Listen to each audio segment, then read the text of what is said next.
Goodness. So we're talking about the dance of the divine today. It's interesting when you go to a teaching like this, because we talk about being human beings. We're human beings. And then we talk about being spiritual beings. And then we talk about being both. And then we talk about being spirits having a human experience. And honestly, what does all that mean?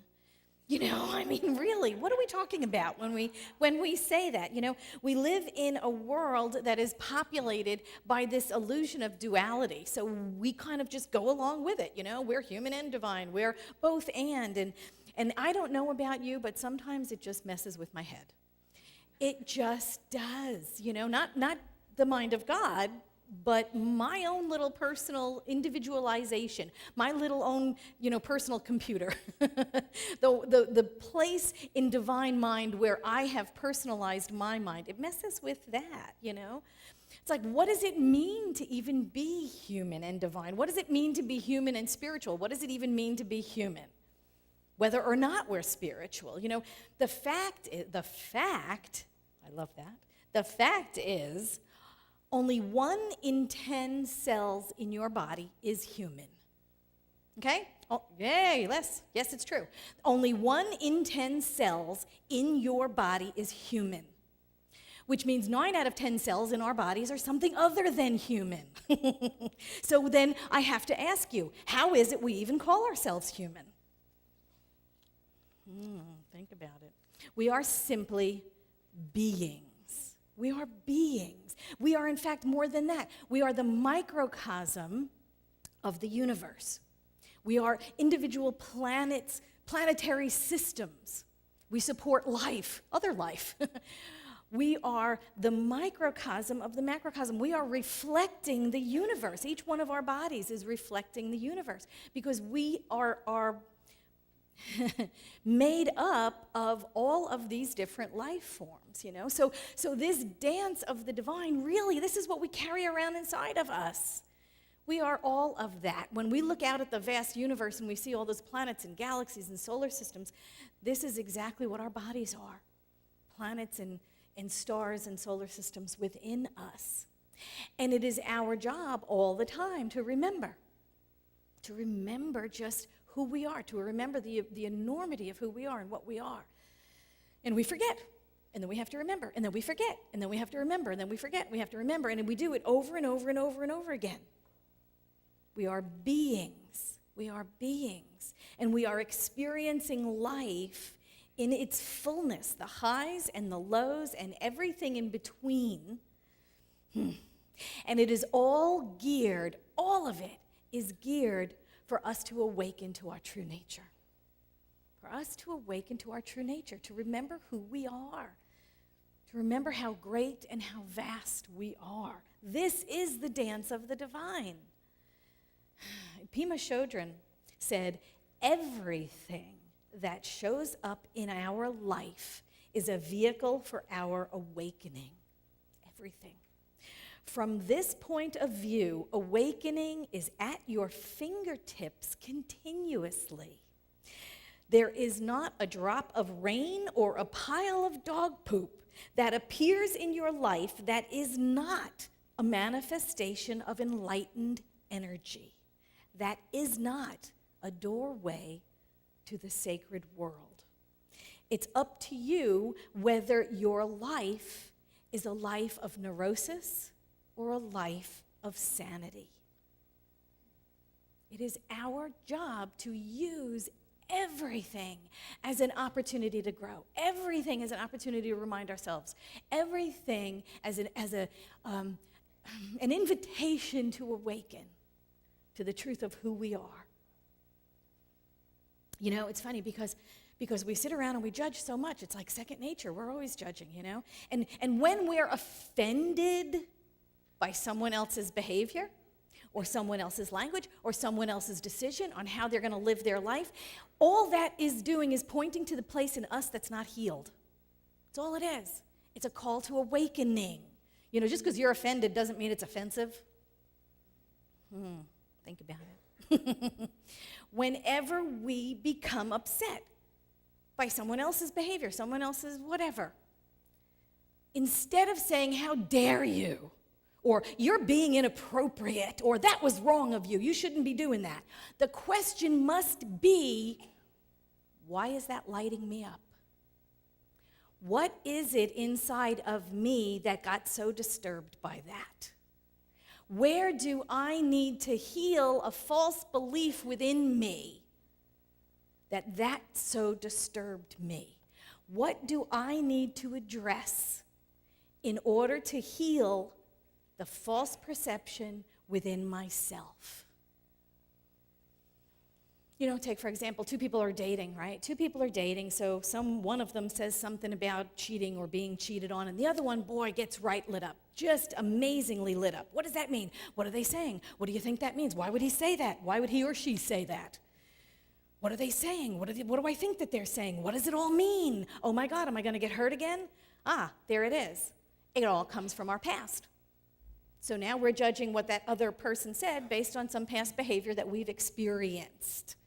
Everything comes from the past. Every false belief that we gather, every sort of idea that we have, every imagined story that we carry around in our heads comes from a past experience.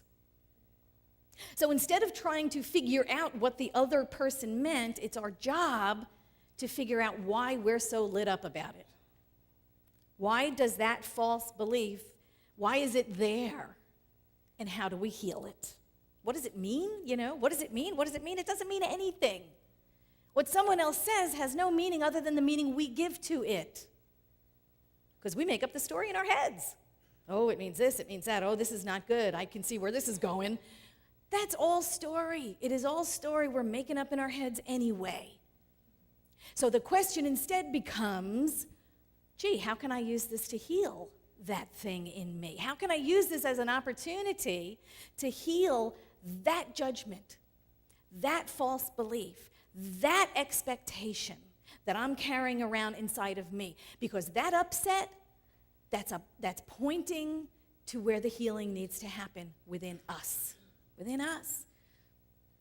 So it's here to show where that healing needs to take place. It's pointing out the wounded spot that needs the love and the attention that you have to give it in order for it to heal.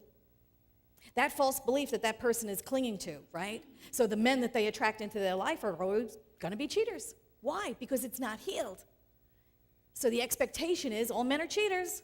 Well, of course. So we're going to open up and have that experience over and over again until we get it healed.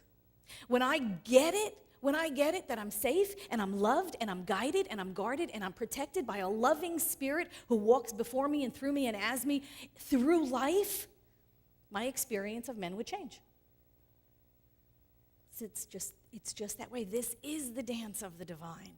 This is the dance of the divine. It keeps putting in front of us everything that we need to heal. Everything that we need to heal the false beliefs about ourselves. And it's up to us whether or not we're going to use them as that or not.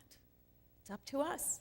We are born, we come into this world free of encumbrances like fear and doubt. Well, we're born with two of them, I know, fear of falling and fear of loud noises. But other than that, we come in basically unencumbered by fear, unencumbered by ideas of lack and limitation and not good enough and loneliness. And we acquire them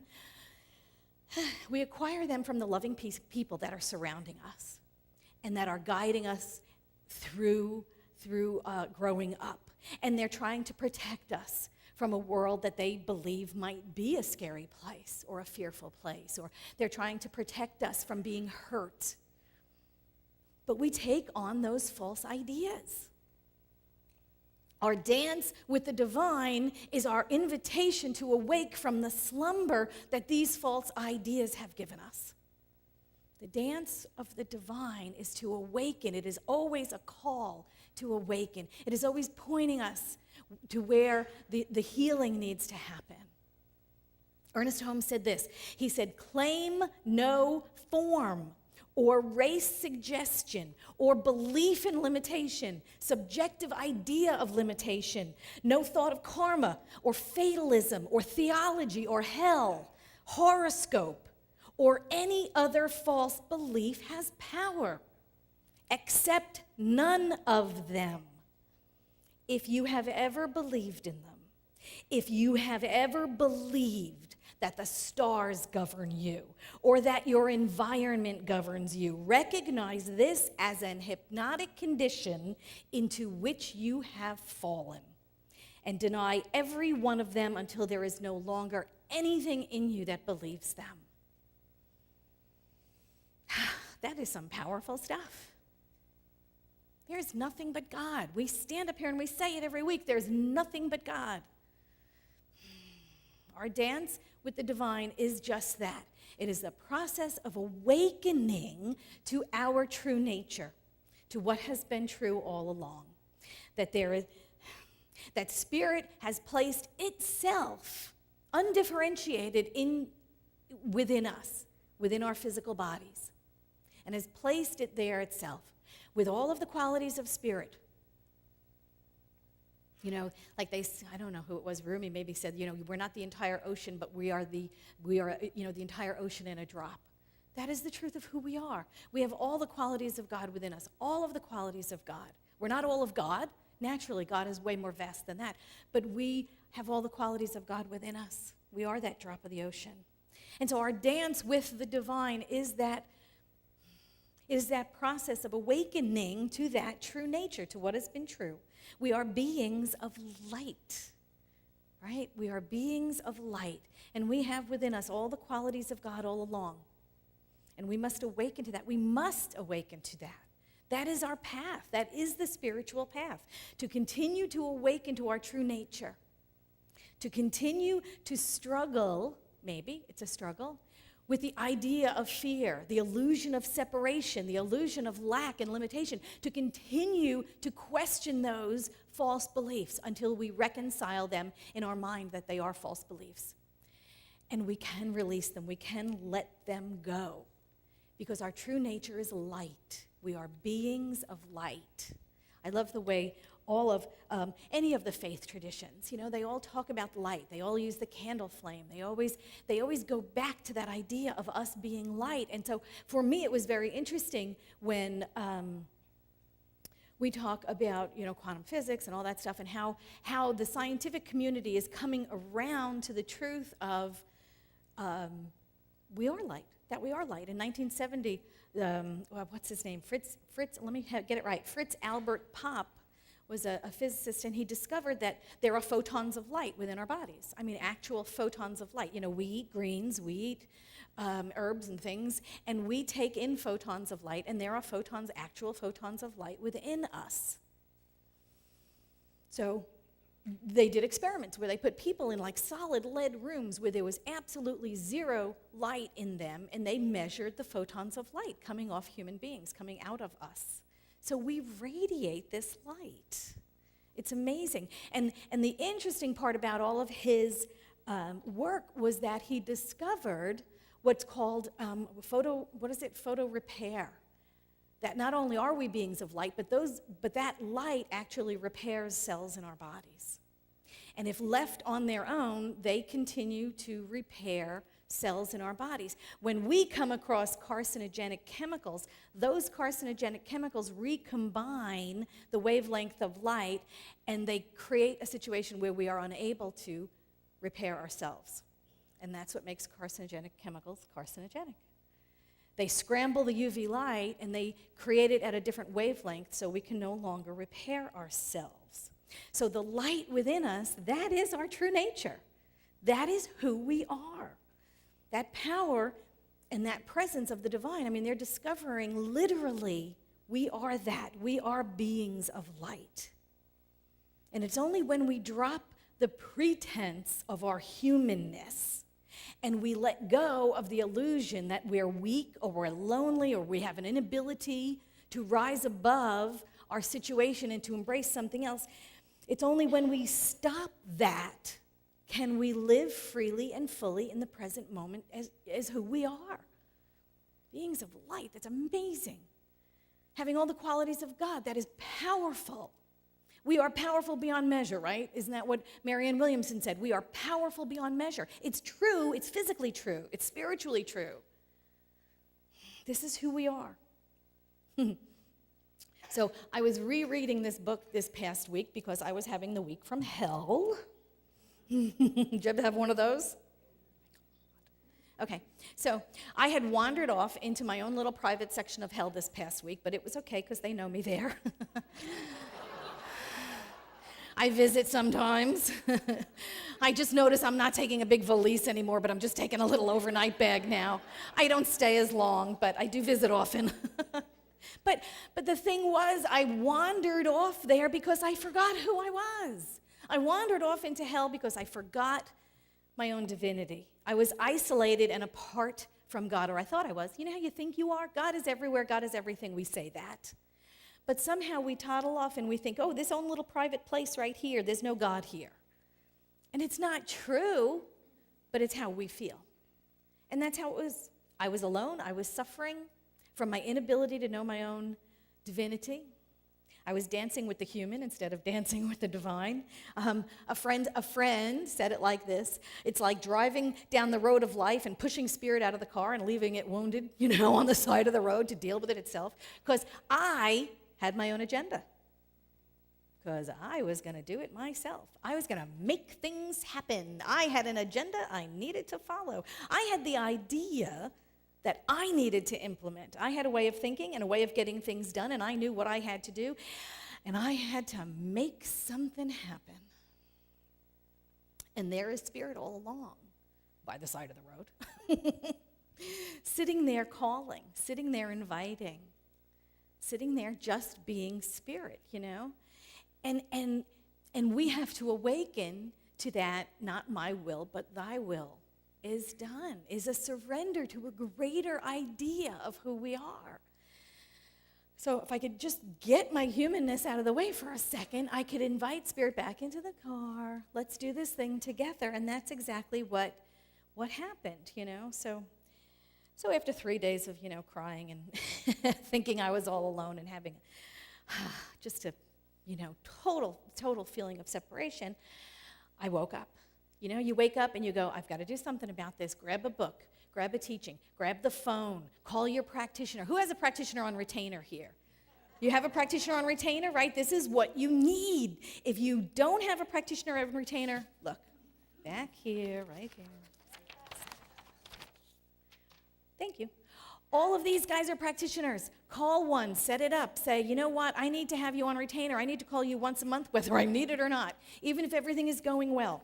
You need a practitioner on retainer. You need that because these are the people to go to remind you of who you are when you get into situations exactly like that. When we forget and we start spinning out of control and it's like, oh, aren't I so lovely when I forget who I am? I'm doing that cute little thing again, spinning out of control. So the book that I grabbed was, Ruby Nelson's. The Door of Everything. Yes, thank you. The Door of Everything. I grabbed The Door of Everything. Oh, my God.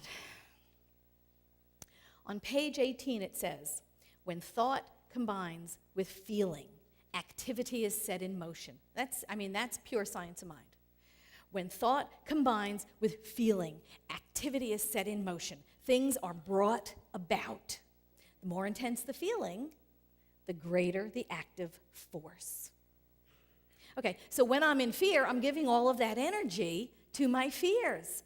When I am struggling, when I'm in doubt, when I'm feeling like I've got to control this thing or else it's going to get out of hand, I'm giving all of my energy to the fear. I have to return to the truth that God's in charge and all is well.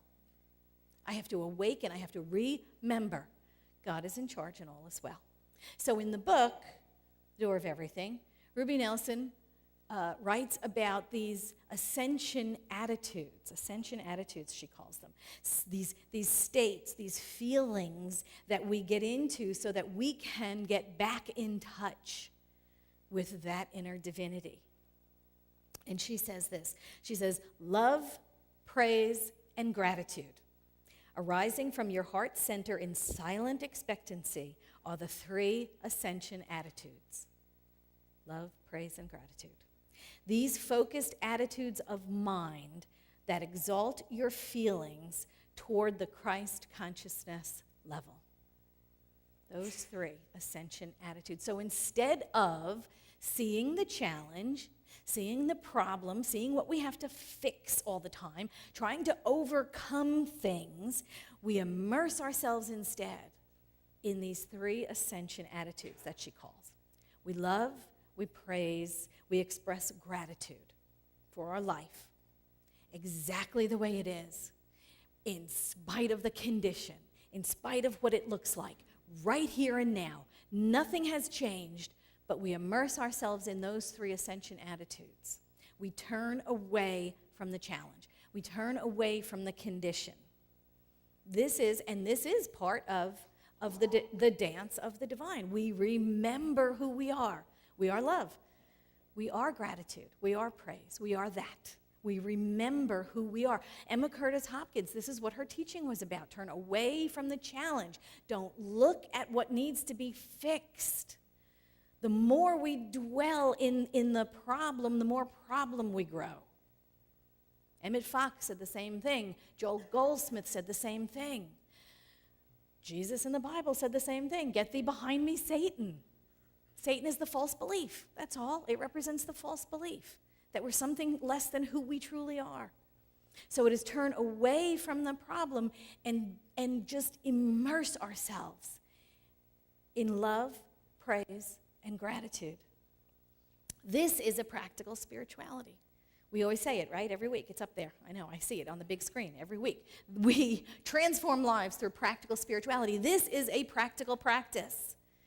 When we tend to become overwhelmed with the challenges and the problems and the change, God help me, the change, It's like I can handle a little change and I can handle a moderate amount of change and I can handle a whole lot of change, but a tsunami of change, oh, for God's sakes, it just can overwhelm us sometimes.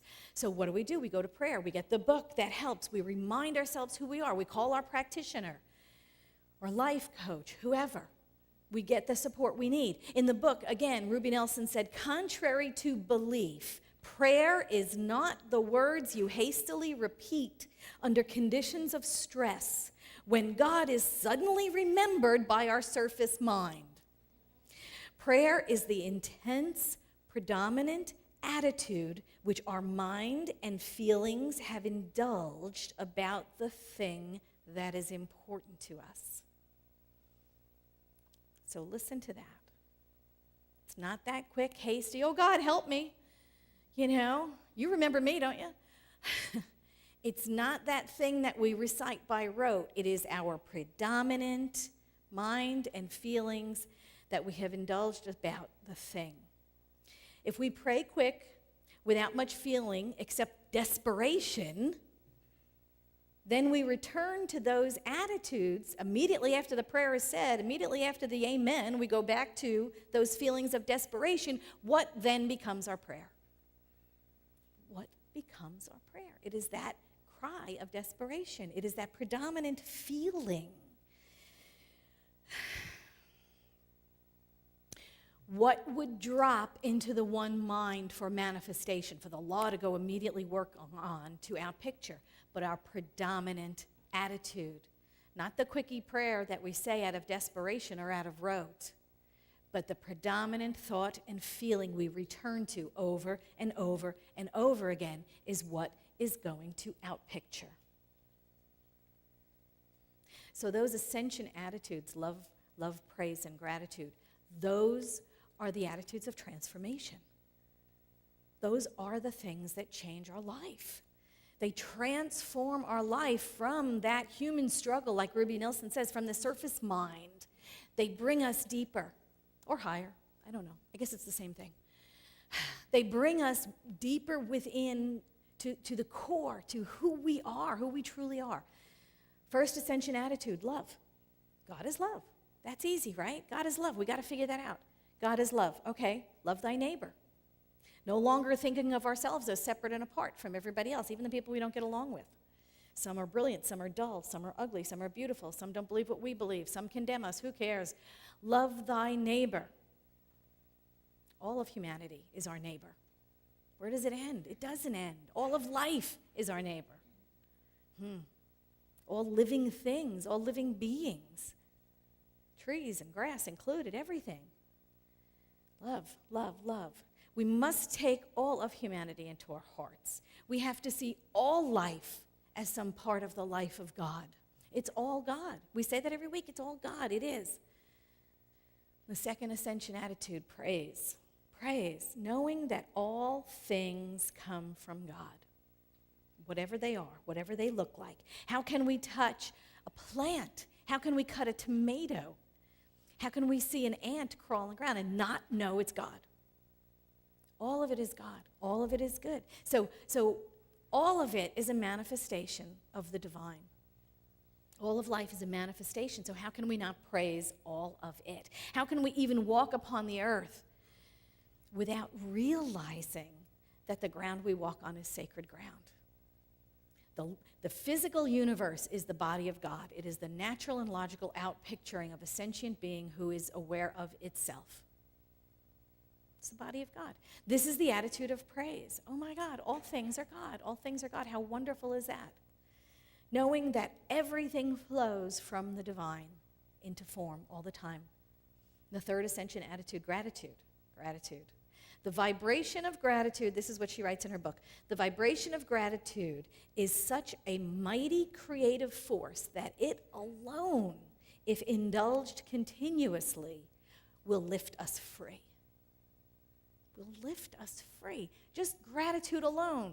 Was it Meister Eckhart said, right? If the only prayer you ever say is thank you, that would have been enough. Give thanks always. Give thanks always. Give thanks for our mind. You know, even my little computer part of it that felt isolated and separate. Give thanks for our mind. Where would we be without our mind? It is the same mind that flowed through Buddha, that flowed through Jesus, that flows through all humanity.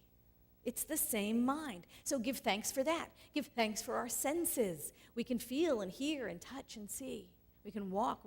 We have skin that we get sensations on. Feel grateful for that.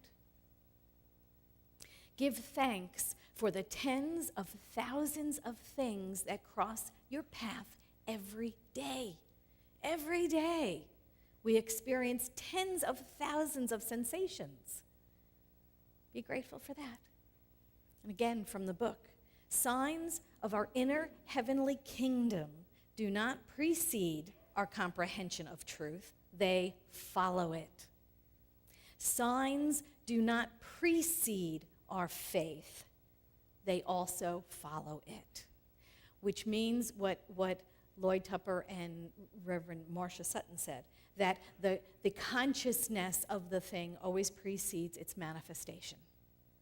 Always. We must change our minds first, and then the manifestation appears, and then the change occurs at the last level that it's going to show up, the level of the physical.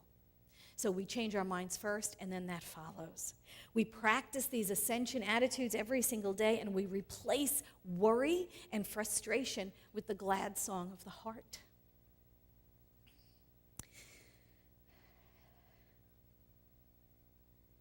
We build our faith on these ascension attitudes.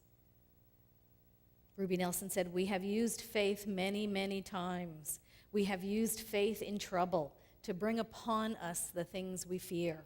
We have used faith in poverty to keep ourselves in want. We have used faith in limitation to hold our talent back. Now we have to use that same faith with these ascension attitudes to raise ourselves up. Nobody is going to do it for us. We go back to these ascension attitudes every time we're in fear, or we're feeling separation, or we're feeling lonely, or we're feeling lost, or we're feeling less than. Oh, they're all L's. I love that. We build our faith upon these ascension attitudes because this is the truth of who we are. God is love and we are that. God is praise and we are that. God is gratitude and we are that. Oh, we build our faith of the things of God instead of the things of the world, because the things of the world are always going to go away. And we dance the dance of the divine instead of the dance of our humanness, because that is also going to go away.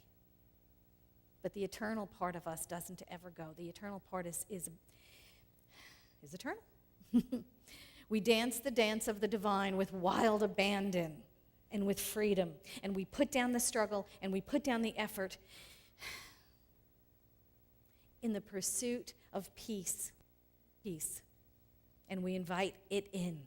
We drop the grasping and the clawing and the struggling, and we welcome in the accepting. We dance the dance of the divine, because that is the truth of who we are. Thank you.